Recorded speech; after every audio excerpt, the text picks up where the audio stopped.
Dans les ressources de l'entrepreneur, vous en avez sept. La première des sept, c'est l'argent. C'est simple. Elle permet d'acheter les six autres. Vous avez remarqué les startups? 95 ou 98% des startups échouent. Ils ont de l'argent, mais c'est pas pour autant qu'ils développent un business. On leur donne plein d'argent, ils le dépensent n'importe comment. Ils ont des actionnaires ou des associés, ils sont dépendants d'eux, donc ils perdent le contrôle de leur destinée, ça s'appelle. Et résultat, vous regardez les statistiques, 98% des startups échouent. Alors on fait un gros buzz là-dessus, il en reste 2%, il y a quelques licornes, mais bref, c'est pas ça qui fait qu'on va développer une activité. Les compétences, échanger des compétences contre de l'argent, ça s'appelle de la formation. Donc vos domaines de compétences sont issus de vos formations. La notoriété, échanger de la notoriété contre de l'argent, ça s'appelle être une égérie ou un influenceur. Alors vous pouvez faire appel à ces gens-là pour développer votre activité avec une égérie pour votre marque ou un influenceur, mais vous pouvez vous-même être influenceur pour faire en sorte de développer l'activité des autres. OK? Ensuite, il y a le fait d'avoir un réseau, des relations. Chaque membre de votre réseau va pouvoir pas. Chaque membre de votre réseau permet de pouvoir atteindre l'ensemble des contacts par recommandation ou échange de ressources. Je vais vous montrer mon LinkedIn. Donc, donc sur, sur mon profil LinkedIn, vous allez voir, euh, quand vous êtes sur mon profil, vous avez donc des personnes qui m'ont demandé en relation depuis tout à l'heure. Je vais vous rajouter, mais vous voyez, j'ai 29 000 contacts dans mon réseau. Mais ce qu'il faut comprendre, c'est que quand vous avez un réseau, ce qui est important, c'est pas forcément le réseau de niveau 1. Ce qui est important, c'est que quand vous allez dans les filtres, là, vous voyez, j'ai à peu près 30 000 personnes dans mon réseau de niveau 1. Mais le niveau 2, quand vous cliquez dessus, c'est ça qui devient intéressant dans votre réseau. C'est que si je cherche des gens de niveau 2, donc c'est des gens qui connaissent des gens dans mon réseau, ici, je vais mettre par exemple en Normandie, parce que j'habite au Havre, pour l'exemple.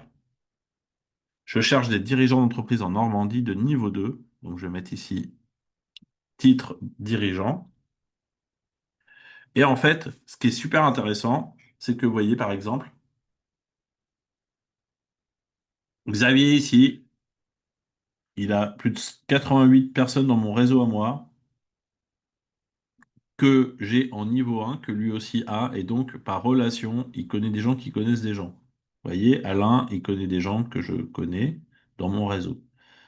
Donc, on va voir, on pourra automatiser les demandes de mise en relation de niveau 2 à devenir des niveaux 1 par Wallaxy aujourd'hui ou demain. Mais ce que je vais vous montrer, c'est que votre réseau, il est hyper important pour développer une activité. Les listes. Alors, je vais vous montrer ce que c'est qu'une liste, pour vous montrer un truc simple. Donc,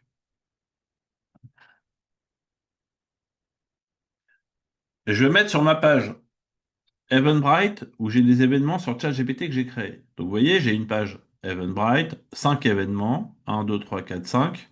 Alors, je pourrais rentrer dans un pour vous montrer un texte. Donc, on fait une petite bannière, un titre, un descriptif, voilà, et les gens s'inscrivent.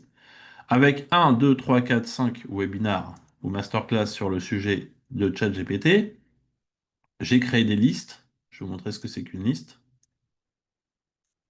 Donc, je vais me mettre ici dans statistiques. Donc, vous voyez, il y a ici le nom du webinar, le nom, le prénom, l'email, le numéro de portable et des adresses comme ça. J'en ai. Donc, j'ai commencé au mois de juin 2023.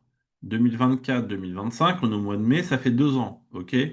En 2 ans, j'ai créé une liste de 22 000 personnes qui sont venues m'écouter à ces webinars. Juste sur 5 webinars. C'est pas mal. Donc, ça s'appelle avoir des listes. Et après, ces listes, vous allez pouvoir les mettre dans des systèmes comme Brevo, c'est comme Sendinblue avant, ça s'appelait Sendinblue, où vous allez pouvoir gérer vos listes et programmer vos envois d'emails. Donc vous voyez, j'ai à peu près au total 50 000 contacts avec tous mes événements. Je vais enlever le filtre ici pour vous montrer, vous voyez. J'ai 55 000 contacts avec tous mes événements où les gens sont venus m'écouter. Tout à l'heure, je disais dans ma présentation que je suis à plus de 50 000, mais parce que j'ai pas mis à jour le 40 000 que je vous ai montré, mais ça augmente chaque jour drastiquement. Simplement, ça s'appelle gérer des listes. Et après, vous pouvez créer des listes pour les gens qui viennent à différentes choses, pour créer des formats de listes pour catégoriser les gens. Donc là, par exemple, vous voyez, aujourd'hui, il y avait un certain nombre d'inscrits aux 2 jours pour entreprendre. Ils sont dans la liste du 23-05. Vous voyez, ils sont là. J'ai 2 listes ici. Alors, pourquoi je vous parle de tout ça? Le fait d'avoir des listes, il y a 3 types de listes. Il y a les suspects, c'est les gens dont on n'avait pas encore les coordonnées. C'est pas la police, hein, c'est les suspects, voilà. Les prospects, c'est ceux qui s'inscrivent à ce que je viens de vous montrer au webinar. OK? Et quand quelqu'un achète votre offre, il devient un client. Donc c'est des nouveaux termes peut-être. Suspect, prospect, prospect chaud, client, offre, réseau. C'est important, hein. Les mots ont du sens, donc c'est important. Un client, c'est quelqu'un qui va acheter une offre. On va parler des offres juste après. Alors justement, est-ce que vous-même vous avez déjà des listes? En 6, il y a le fait d'avoir des offres. Une offre, c'est la façon de présenter des produits ou services. Je vais dire au moins 10 fois ce matin, une offre, c'est la façon de présenter des produits ou services, mais il y en a qui n'auront toujours pas compris. Et vous allez voir la différence entre une offre, les produits et les services sont interchangeables, on peut faire évoluer l'offre. Il est possible de faire évoluer l'offre de version 1, version 2, on peut faire évoluer l'offre au fur et à mesure, en fonction de nouvelles compétences acquises. Vous allez pouvoir faire évoluer l'offre.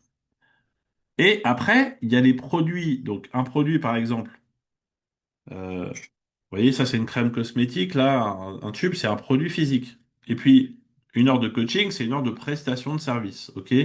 Mais on confond produit et service des offres. Et c'est ça qui va faire toute la différence si vous souhaitez vous développer demain. Alors, je sais pas si certains voient pas encore tout de suite la subtilité entre une offre et un produit ou un service seul. Moi, je suis coach depuis plus de 20 ans. À 30 ans, je me suis formé, on me disait, ouais, qu'est-ce que tu fous là? T'es trop jeune. Les coachs, c'est pour ceux qui ont plus de 45 ans. Franchement, je suis un des seuls à m'être développé dans la vie au niveau de ce que j'ai pu faire grâce à ma compétence de coach. Mais à l'époque, je les rendais fous. Je leur disais, le coaching, ça se vend pas, c'est une compétence. Ils me disaient, mais voilà.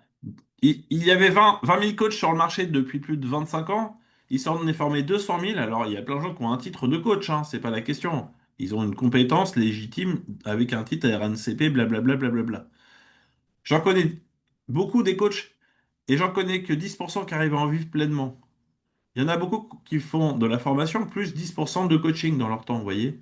Et c'est pas un métier à plein temps. Pourquoi? Parce que ça se vend pas le coaching, c'est une compétence. Par contre, apporter une offre de réponse mieux-être pour des salariés ou en entreprise, une offre wellness ou une offre d'accompagnement des dirigeants, c'est plus vendre du coaching. Ça s'appelle une offre.